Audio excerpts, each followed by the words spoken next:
Falcons are set to travel to Charlotte to take on the 1-12 coachless Panthers. It's only a 3-point spread, which is pretty indicative of what Vegas thinks of this Falcons team.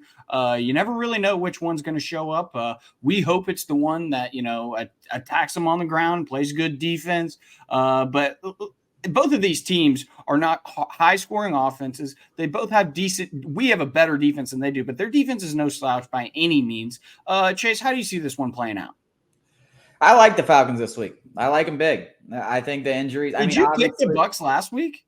So I picked the Bucs, I picked the Falcons, but I actually bet on the Bucs because as the injuries came out later in the week, as we saw everyone out, I was like, dude, the Bucs are going to win this game. But I said 27-24 Falcons, so I basically just flipped the score, and that's exactly what happened.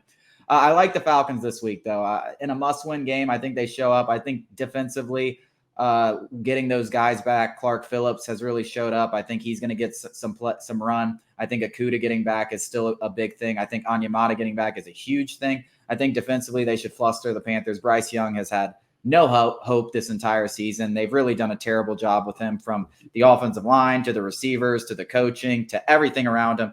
He's been set up to fail. Still believe in Bryce Young, but I don't think that fixes this weekend against the Falcons defense that has been good more often than not. So I like the Falcons. I like them by double digits. This is not something that I've picked very often, a double-digit Falcons win, but I do think they do it. And I think it's going to be similar to what we saw in week one with these two teams. I think something like 24-10, maybe 24-14. I like that. I'll have to go with something else. I do want to mention this, though, that anybody who's already billing Bryce Young as a bust is brain dead. Don't listen to him. Don't give him any attention because the quarterback position, though it's the most important in sports, is also very reliant on the things around them. This is his circumstances. There aren't many worse in the NFL. It is the worst. His circumstances are by far the worst. Frank Reich wasn't doing anything to help him. He has virtually no weapons. His top weapons, like you said, is a 50,000-year-old Adam Thielen. He has no offensive line. So when you're going against all those things, he's not going to do good. Obviously, he wasn't helping himself, but circumstances matter in the NFL. Like, this isn't, basketball where one guy can just take over a game. So I'm not sold on all this Bryce Young slander just yet.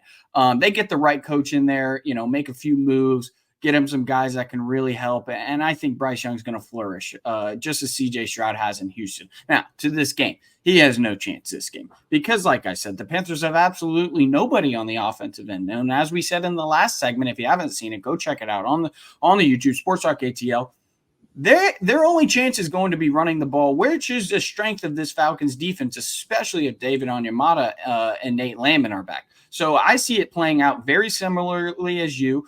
Falcons cover the 3 points. I do think it hits the under. I also wanted to say 24-10, but just to be a little bit of a contrarian, I'll do 21-13 Falcons. Yeah, I just think the Falcons have to do what they got to do. Run the ball and play defense, man. Like, don't get in this matchup of all of them. Run the ball and play defense and do what's gotten you the wins every single time. They ran the ball very well in that first matchup. Desmond Ridder didn't play particularly well, but run the ball, play defense. They should walk out of Carolina and win. And it doesn't matter how you do it. Like, if they win by 3, I do not give a crap. Like, they haven't won pretty all season. Let's not try to win pretty this week.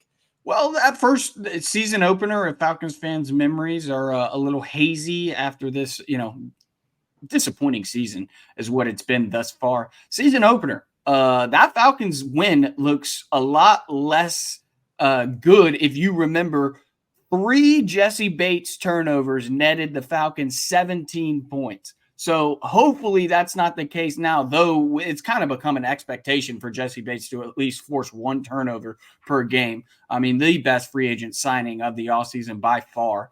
So hopefully that's not the case, and we don't have to rely on Jesse Bates to be a hero, and maybe this offense can help out the defense for once in its life.